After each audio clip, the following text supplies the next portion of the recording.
Komunitas adalah wadah kita berbagi hidup.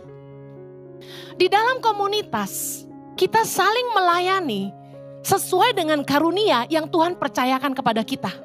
Dalam Roma 12 ayat ke-6, demikianlah kita mempunyai karunia yang berlain-lainan menurut kasih karunia yang dianugerahkan kepada kita. Jika karunia itu untuk bernubuat, baiklah kita melakukannya sesuai dengan iman kita. Jika karunia untuk melayani, baiklah kita melayani. Jika karunia untuk mengajar, baiklah kita mengajar. Jika karunia untuk menasehati, baiklah kita menasehati, counselors. Siapa yang membagi-bagikan sesuatu, hendaklah ia melakukannya dengan hati yang ikhlas. Siapa yang memberi pimpinan, hendaklah ia melakukannya dengan rajin. Siapa yang menunjukkan kemurahan, hendaklah ia melakukannya dengan sukacita. Dan masing-masing kita harus mempertanggungjawabkan apa yang Tuhan titipkan.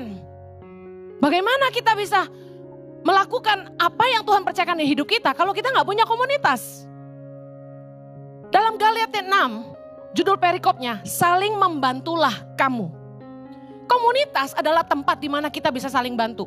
Galatia 6, saling membantulah kamu. Ayat yang pertama, saudara-saudara, kalaupun seorang kedapatan melakukan suatu pelanggaran, maka kamu yang rohani harus memimpin orang itu ke jalan yang benar dalam roh lemah lembut sambil menjaga dirimu sendiri. Supaya kamu juga jangan kena pencobaan. Ayat 2, bertolong-tolonganlah menanggung bebanmu, demikianlah kamu memenuhi hukum Kristus.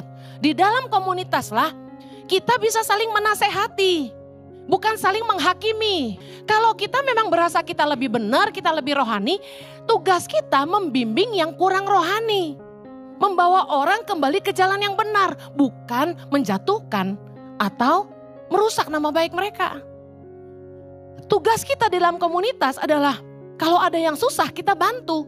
Kisah Rasul 2 ayat 41, cara hidup jemaat yang pertama.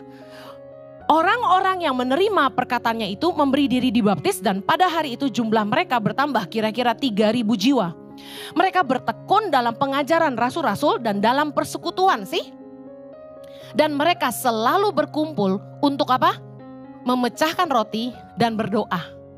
Lalu ayat 44, dan semua orang yang telah menjadi percaya tetap bersatu dan segala kepunyaan mereka adalah kepunyaan bersama, radikal.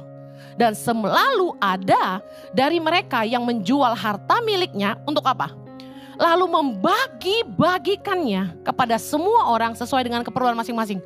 Ayat 46, dengan bertekun dan dengan sehati mereka berkumpul tiap-tiap hari dalam bait Allah.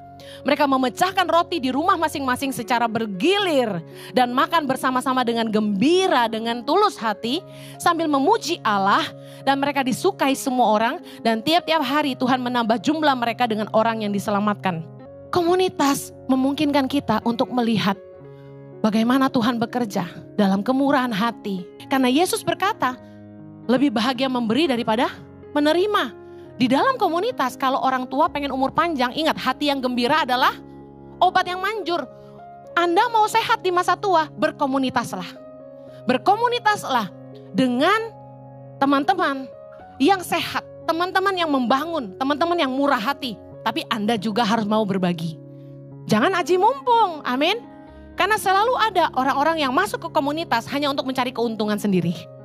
Tapi kata penting dalam komunitas adalah berbagi, katakan berbagi. Saling berbagi, jangan cuma ngeretin orang aja, harus mau nabur juga.